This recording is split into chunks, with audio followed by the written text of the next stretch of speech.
quiero agradecer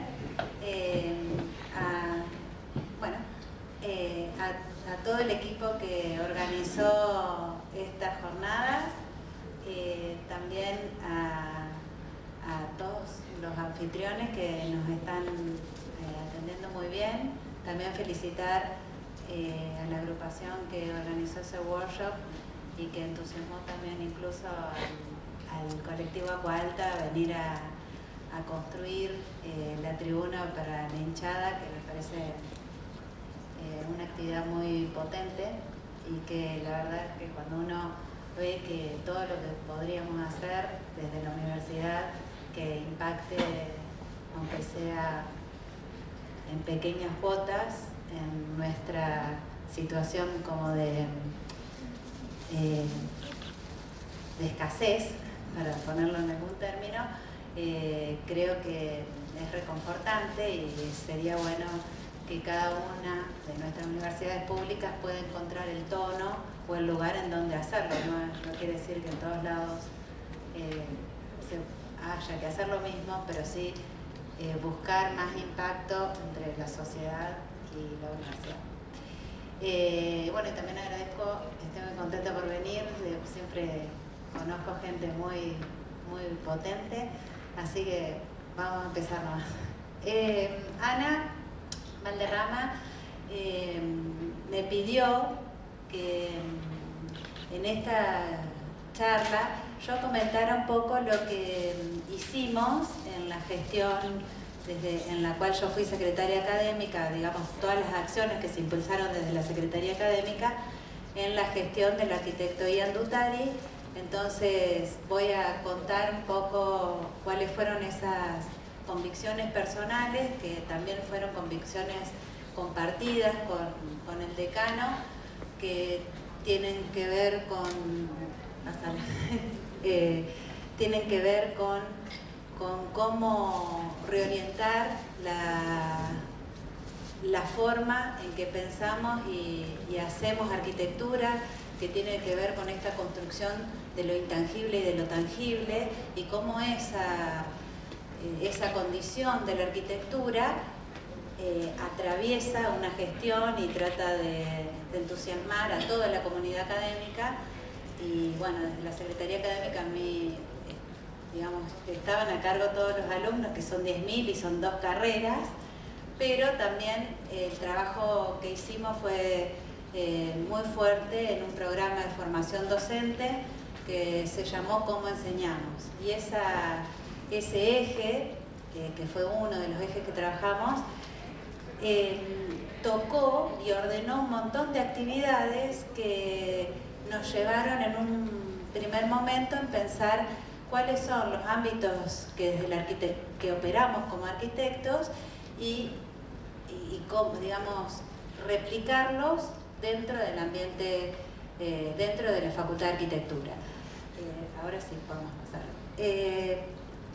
Entonces, la primera acción fueron todas unas jornadas de reflexión, puertas adentro y también hacia afuera. Ana fue una de las invitadas, vino Pérez Oyarzún, vino Angelo Bucci, Milton Braga, Daniel Ventura, digamos, teníamos invitados y siempre eran 2 jornadas donde participaban alumnos y todos los docentes para ver cómo enseñábamos arquitectura y diseño industrial.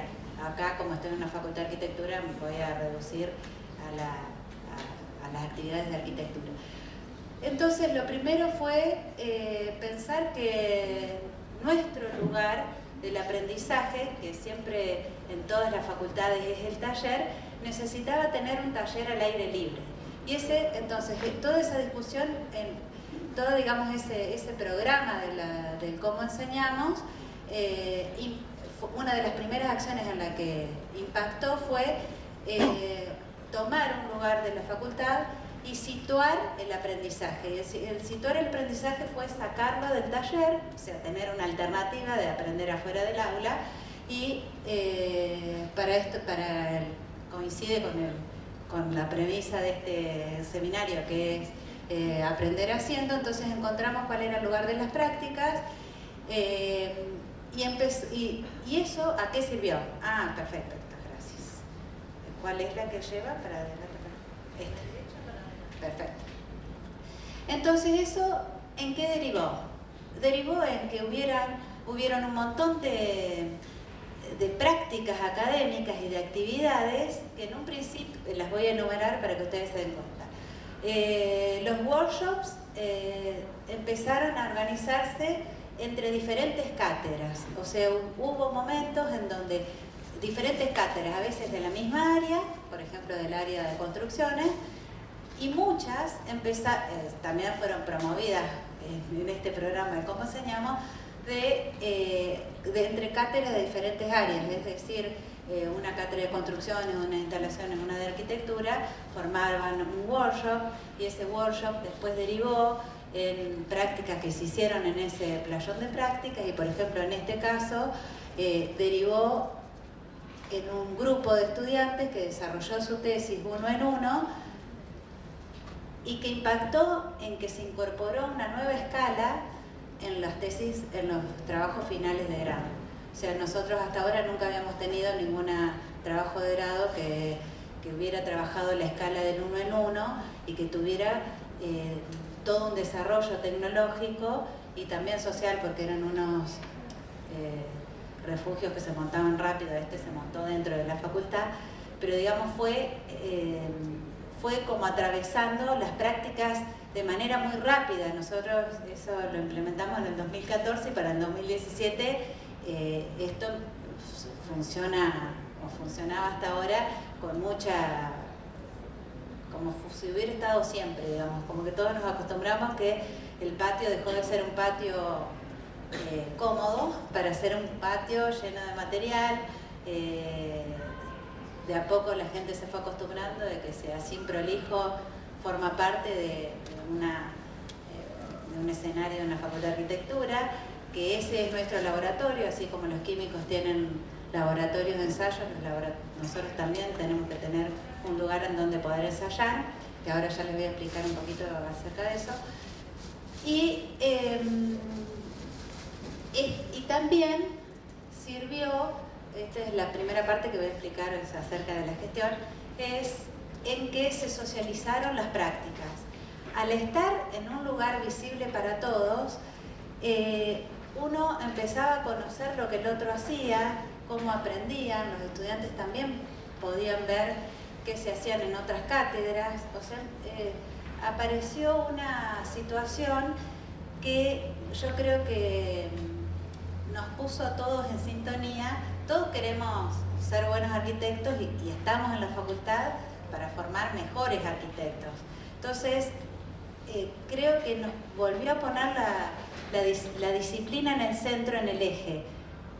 Me acuerdo que el primer trabajo que tomó como mucho impacto fue este, y las docentes de la cátedra de matemáticas que están en primero y en tercer año nos paraban y dijeron, nosotros también hacemos eso.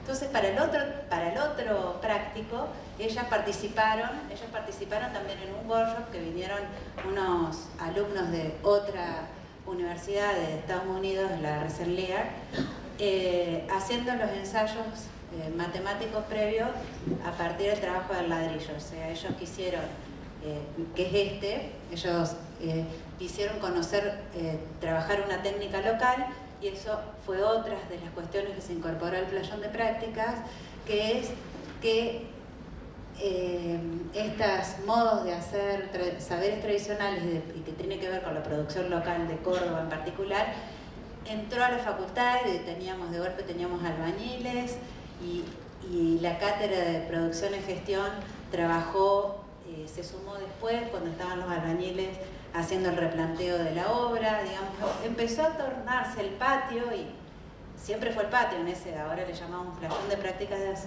constructivas, en el lugar a modo casi un laboratorio. Eso para mí dice con hechos o habilita el espacio de la exploración y el lugar a donde algo puede salir mal, y de esos emergentes encontrar una solución que no la tenías anticipada, que no la podías conjeturar de otra forma, pero que podías encontrar otra solución. ese me parece un espacio muy alentador de tener en la Facultad de Arquitectura, porque ahora es el momento donde nos podemos equivocar y es en donde vos podés generar podés producir algún conocimiento que tenga que ver con la innovación. Casi todos los inventos como más notables en las ciencias han surgido de errores, o sea, no estaban previstos y sin embargo por una combinación de una cosa a la otra aparecieron. Entonces a mí me parece que este lugar de habilitar este playón de prácticas que hoy me contaba, el otro día me contaba Ana y hoy me lo describió un poco mejor Sergio, que ustedes tienen un galpón, no sé si cómo le dicen, galpón de prácticas, taller, sí es más cheto, taller de prácticas constructivas. Es mejor, ¿por qué? Porque nosotros todavía nos falta tener un lugar de guardado, el pañol de materiales y poder acopiar el material en mejor contacto con el playón de prácticas, pero de tener esto, no tenerlo, para mí se insertó una forma de enseñar distinta, que no anula la otra, o sea, no la anula ni la elimina, pero que hace falta. Hace falta por muchas razones, porque, digamos, en la práctica diaria de todos nosotros estamos manipulando o estamos decidiendo acerca de cuestiones de cómo se construye, cómo se configura el hábitat y necesitamos tener algunas nociones de esto. A partir de eso aparecieron las oportunidades de contacto con otros integrantes de la comunidad, que son, por ejemplo, las cámaras de la construcción. En este caso nosotros se nos acercó la Cámara de la Madera y desde el 2014 hasta ahora hacemos un workshop que se llama Toco Madera. Y ellos nos dan el material, siempre hay un productor que dona, a veces tenemos placas, a veces tenemos remanentes, a veces tenemos troncos, y esa posibilidad de ir dándole intensidad al uso del playón, en los que estudiábamos muchos detalles uno en uno, pero siempre quedábamos en una instancia previa a la construcción uno en uno, derivó en que uno de estos productores quería colaborar con una escuela especial de una comunidad que está cerca de Río Cuarto, que se llama Elena, un pueblo pequeño. Entonces participamos con los niños de esa escuela. Al otro año, en el otro workshop, es difícil por ahí la compaginación entre los tiempos de la academia y los tiempos de las comunidades por fuera de la academia. A veces las apremian, o sea, uno no está tan apurado, el tiempo de la facultad y de la academia no es tan apremiante. Y bueno, y al otro año pudimos hacer esta actividad, que sí fue la construcción de este juego en la escuela de Elena, en donde participaron alumnos nuestros, los docentes. Yo en esa actividad justo no fui, formo parte de las cátedras que lo componen, y somos una cátedra de primer año, una de quinto año, o sea, hacemos asociaciones como parecieran extrañas, pero bueno, nos permite también hacer, eso fue paralelo también, nos permiten hacer muchos intercambios entre cátedras que de otra manera no tendrían contacto. Y yo estoy convencida que vos tenés una mejor facultad cuando tenés mejores docentes y mejores formados. Y a veces solamente con conocer y participar en actividades interrelacionadas entre las cátedras, uno también reconoce en el colega y en el compañero que espacios que compartís y que quizás desconocés. Nosotros somos una facultad bastante grande, entonces por ahí toda esta cuestión de socializar con las otras, con los otros docentes es un tema muy importante, que estas prácticas nos permitió, porque casi no hay intermediación. Es lo que haces, es lo que refleja lo que vos pensás, no hay otra cuestión intermedia.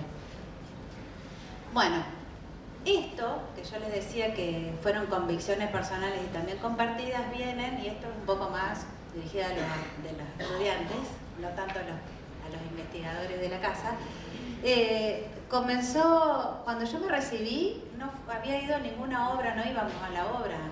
Cuando estaba en la facultad nadie nos llevó.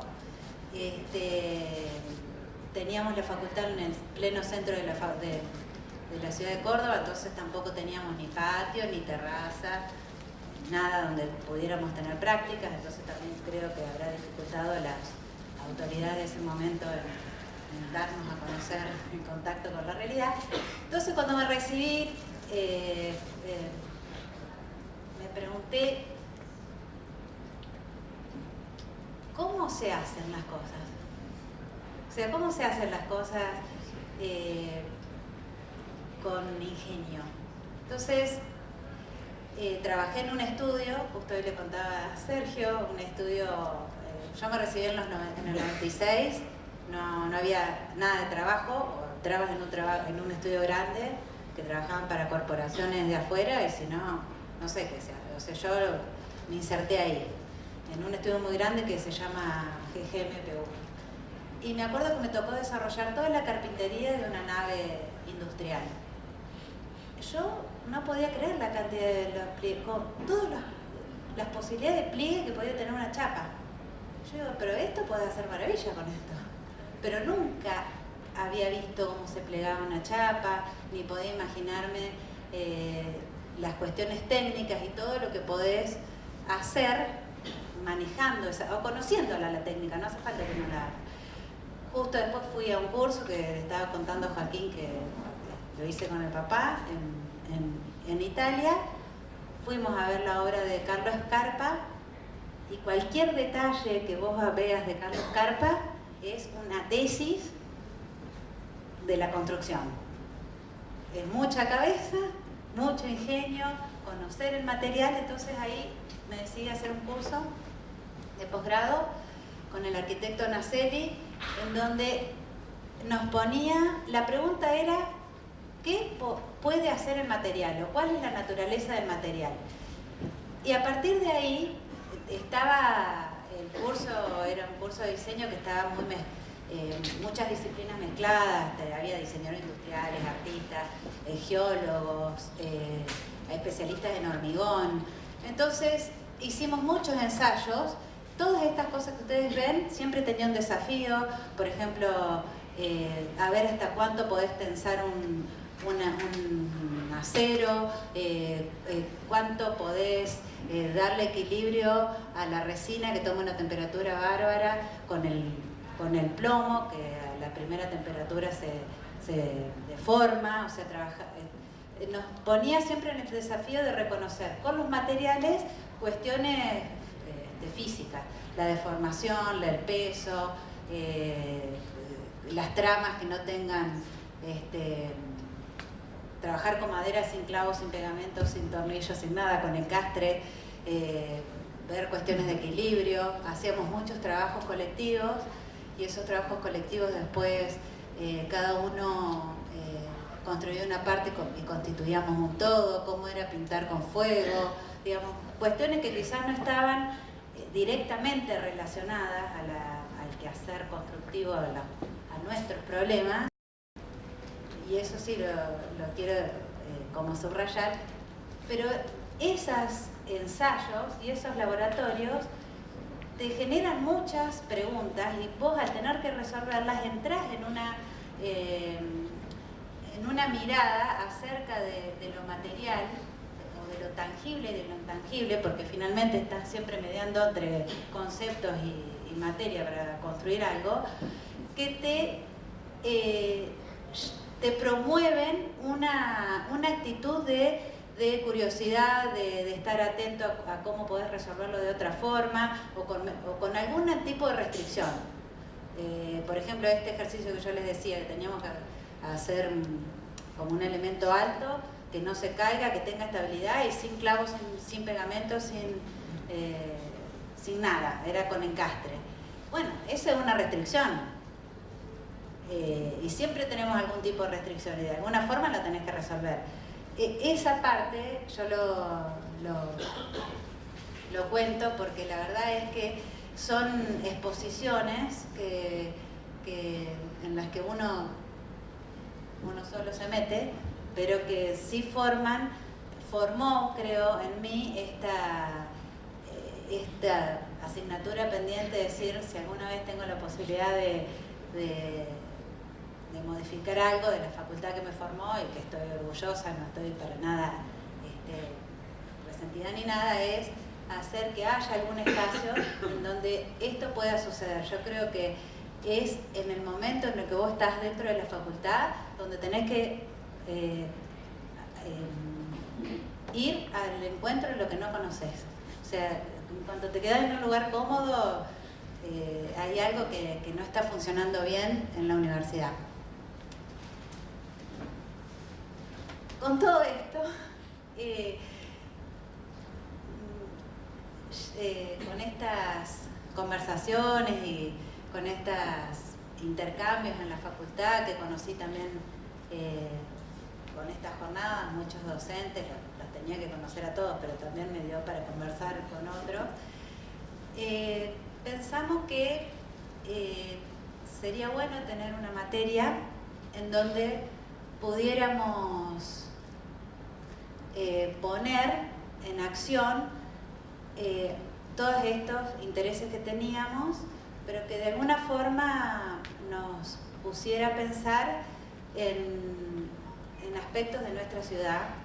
La ciudad de Córdoba hace mucho tiempo que no viene teniendo espacios públicos cuidados, se van desmejorando, entonces hay una cuestión de abandono.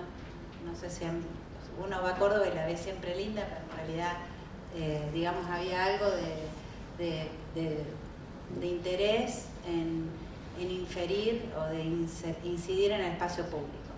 Esta experiencia que les voy a contar ahora está por ahora como desarrollándose, es más una intención que en hechos concretos, pero la idea fue pensar cómo nuestra sociedad está atravesada con esta idea de consumo, y esta idea de consumo trae aparejada una idea de desecho, y que eso en la ciudad es un movimiento, este circuito de la economía impacta en la ciudad en muchas áreas que uno quizás no las ve, digamos, está en el circuito menor, en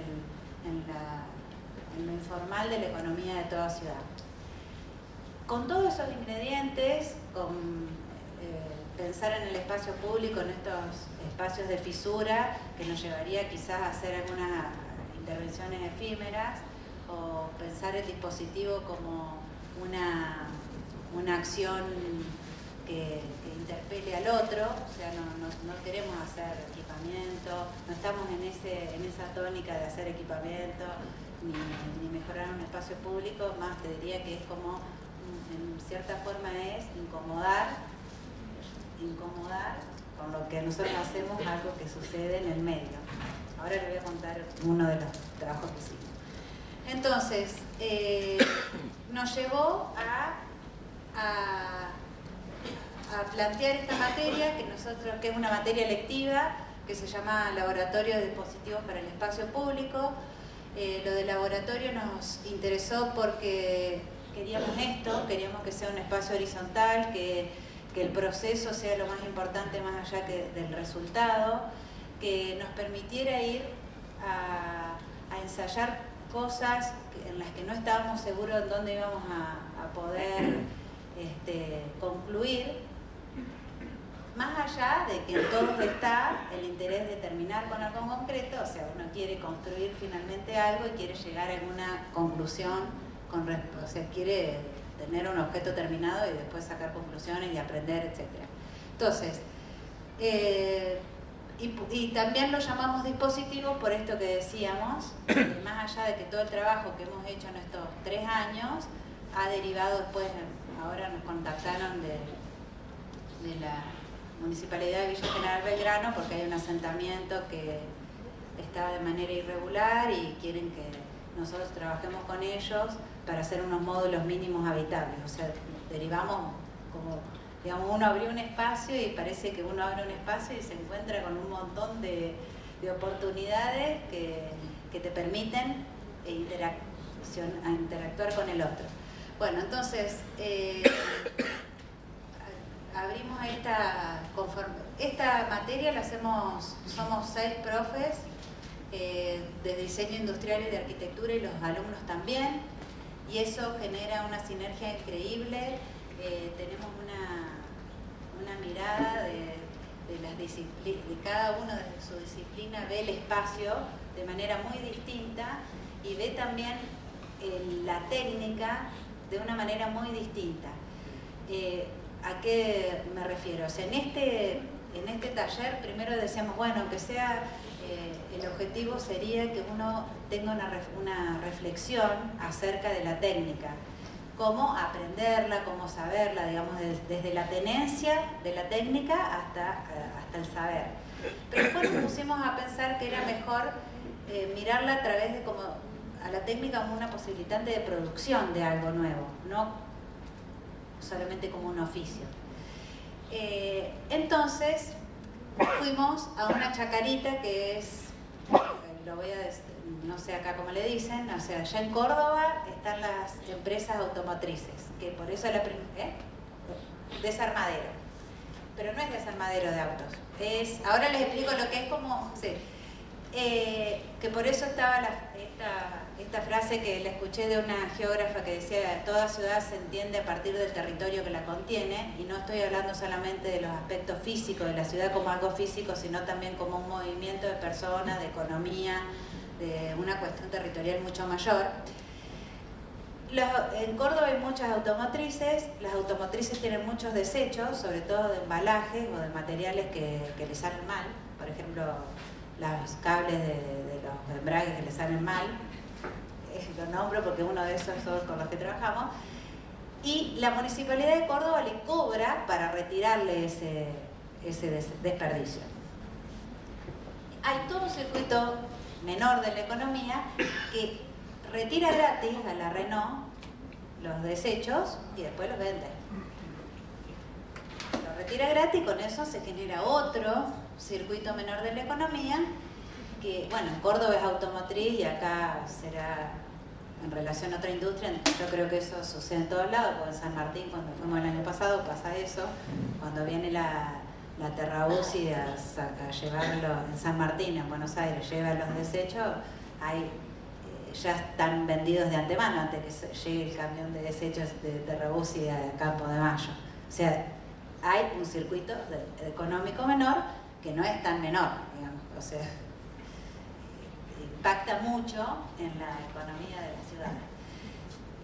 Entonces fuimos a esta chacarita, así se le llama, no sé, porque no es un desarmadero de autos, no entramos en la parte ilegal, chatarrero, es legal, ¿viste? Pero es legal en una fisura de lo legal, ¿viste? Bueno, entonces nos encontramos con un montón de materiales. Me acuerdo que la expresión de cuando fuimos todos fue wow, era ir a un shopping a cielo abierto. Es impresionante todo lo que hay ahí. Y eso, en un principio íbamos porque queríamos buscar madera. Hay muchos de estos pallets, hay pallets que miden 3x7 porque vienen con el auto desde Brasil con una madera espectacular. Y en ese momento yo ahí tomé una decisión de la cual no me arrepiento y estoy contenta, que puse una restricción al trabajo, porque todos venían ya con la madera, vamos en un colectivo, esta vez fuimos con una camioneta para traer las cosas, la otra vez en el colectivo, y el colectivo no entiende nada porque veníamos con maderas, unos envases de plástico, somos felices ese día. La materia empieza así, el primer día vamos de viaje a la chacarita. Y la restricción que puse es, vamos a trabajar con cualquier material que haya acá, pero de la que no tengamos ningún manual. O sea, entonces la madera quedó descartada. Porque lo que queríamos evitar era volver a copiar en la biblioteca o en internet ahora detalles que ya existen. O sea, no es ese el foco que le damos a la materia, a la asignatura. El desafío es cómo, con la técnica, híbrida, porque tenés que usar técnica de otros lados, podés hacer algo con el material que tenés y ver para qué sirve. O sea, es al revés, digamos, de lo que estamos... Es todo al revés y estamos contentos porque es bien de laboratorio. Entonces, a partir de esto, vinimos con unas mangueras, que acá no se ven, pero son estas, eran unas negras y unas naranjas, y empezamos a trabajar con ese material a ver cómo lo podíamos unir, cómo le podíamos dar más rigidez, cuántos pesos soportaban. Nos caímos varias veces de estos tejidos. Investigamos sobre los nudos de los marineros, vimos a ver qué técnica de tejido podíamos hacer. Y ese año hicimos unos ensayos solamente en muchas tramas y nos quedamos con las ganas de tener nuestro uno en uno, nuestro objeto uno en uno, nuestro dispositivo que diga algo, que interpele al otro, porque no dominamos el calendario académico, o sea, quedamos en el ensayo. Ese año se produjo un montón, se produjeron un montón de fichas, un montón de investigaciones en relación a ese material y nos propusimos para el otro año trabajar, hicimos contacto con unas tejedoras del norte de Córdoba que nos iban a venir a enseñar cómo hacer con estas mangueras, que nunca sabremos de dónde eran porque no, el señor de la chatarra no sabía, él recibe el material. Bueno, ¿qué pasó? El otro año cuando fuimos, como no había más mangueras, porque el mercado es así, no sé, eso era de un modelo de no sé qué marca que ya no se hacía más, entonces había que hacer, o sea, descartamos el tema de las tejedoras y hicimos otra cosa. Al otro año encontramos estas mangueras, pero que son rígidas, adentro tienen un resorte y son unos embragues de camión, eso ya lo supimos más. Y acá sí hubo un desafío, íbamos a hacer un dispositivo que era rodante, que iba a llevar digamos, situaciones de descanso a distintas facultades, era como un carrito, lo teníamos diseñado, ya habíamos llegado a todo el acuerdo y tuvimos una restricción otra vez de la facultad, la primera fue mía, la segunda de la facultad, de que no podía hacer nada que tuviéramos riesgo de que alguien se caiga, Bueno, entonces cambiamos el objetivo del dispositivo, lo situamos en otro lado. El año pasado, y acá aprovecho, tuvimos las primeras elecciones directas en la facultad donde todo el mundo votó el mismo día y al mismo tiempo, todos los estudiantes y todos los docentes y todos los no docentes, al decano y al decano, decana y vicedecano. Y fueron unos meses como intensos, con toda una práctica de la disputa política bastante intensa. Entonces dijimos, vamos a hacer un dispositivo que se llame Calmate FAU. Entonces, y lo vamos a pensar para acá, para Calmate FAU. Entonces, tuvimos, y que nadie se podía caer, o sea que tenía todas estas restricciones, nadie se podía caer, tenía que transmitir algún concepto de calmate, de relajarte. Entonces pensamos en una superficie de placer, eso lo sabe. O sea, todo esto fue una construcción colectiva, somos todos iguales en ese momento, que era esta, que acá nos falló que a la visualmente no comunica placer, pero cuando vos te acostás ahí es como están haciendo UPA, porque los alambres son muy rígidos, porque tienen ese resorte adentro, entonces cuando vos te sentás es como que estás en una situación de suspensión. La idea en un momento, o sea, llevándolo a la máxima, es que esta superficie de placer pudiéramos llevarla a cualquier lugar. De hecho, después de acá nos llamaron de 220, que es el dueño del Cosquín Rock, y él quería después hacer esto mismo, porque tenía un código con lo de Moura de superficie de placer, llevarlo al Cosquín Rock. Nosotros ahí ya no dijimos, si querés llevarlo, nos quedamos ahí, si no, capaz que íbamos los 3 días del Cosquín Rock con la superficie de placer. Esto fue toda una construcción entre todos, nos organizábamos entre todos para ver cómo avanzamos por semana. Primero hubo un concurso, vino un artista plástico que nos hizo ver un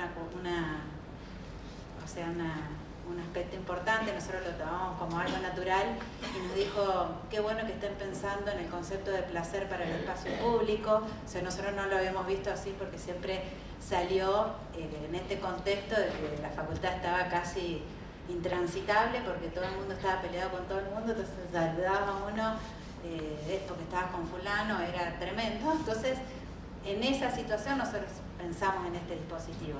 Finalmente lo instalamos en el patio de la facultad y estuvo por ahí mucho tiempo hasta que la gente que les comentaba el Cosquín Rock lo llevó y perdimos el rastro y está todo bien ahí.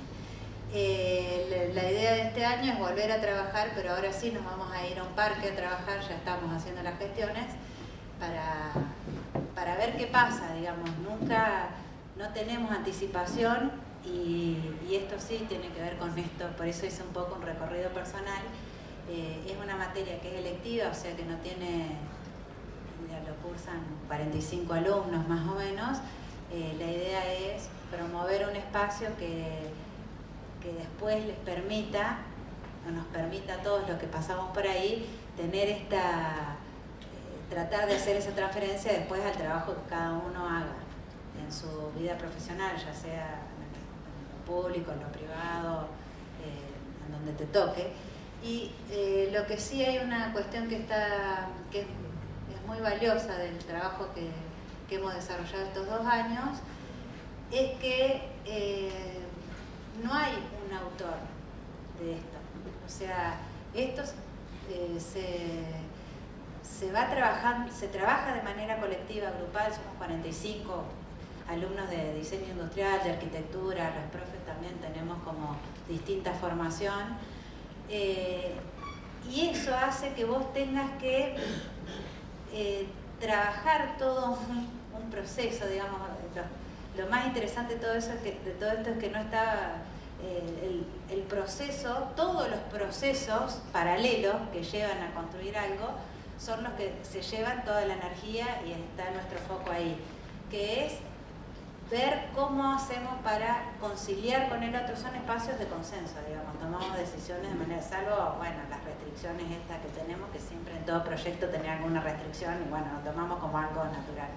Pero hay algo del proceso que sí nos interesa tener en la facultad como espacio, que eso te derive en una actitud, digamos, ¿no? Bueno, y acá les quería contar que hace unas semanas estuvo Hugo Mujica en Córdoba y me compré un libro porque él habló acerca de esto, que yo lo traje acá y yo creo que estas experiencias tienen que ver con esto, que dice: hay quienes cruzan un bosque, lamentaba el gran León Tolstoy, y solo ven leña para el fuego. El que únicamente ve leña puede llegar a contar árboles y calcular su precio, pero no atraviesa un bosque, continúa recorriendo el mundo del trabajo, girando en la rueda de la producción, pasa por un bosque sin que el bosque pase por él. Solo el otro, el paseante, el de la atención desnuda, se abre la medida sin medida del misterio, con que un bosque, ese y toda la floresta, late, palpita y ofrenda.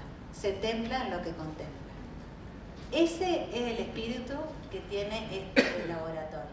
Es que te permitas, en un periodo muy corto, de atravesar una experiencia que no tenga una finalidad, que sea, hasta te diría, inútil, pero lo inútil también después deriva en otros procesos que sí pueden serle útil a la utilidad, no sé, o el pragmatismo. Digamos, tiene que ver con una experiencia que nosotros no la encontramos banal, pero podemos atender que alguien lo vea así,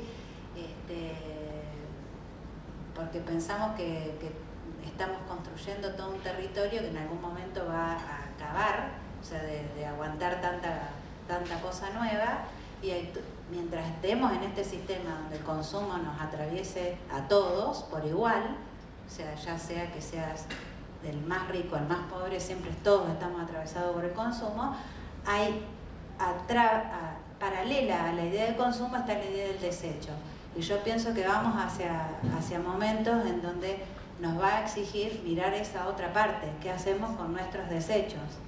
Y nosotros formamos parte de una disciplina que estamos en el eje de la producción de nuestro hábitat, o sea, no hacemos cosas abstractas, hacemos cosas que se tocan, que impactan en nuestro hábitat, en el uso de la energía, en todo lo que tiene que ver con lo tangible.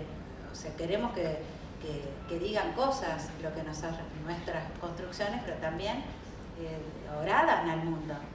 Entonces ahí es donde nosotros sí ponemos el eje, que es para saber qué hacer con eso tenemos que aprender otras técnicas, otras formas de mirar la materialidad que te aliente o que te incentive o que te abra la cabeza, por decir de una forma informal, para ver de qué otra forma podemos construir.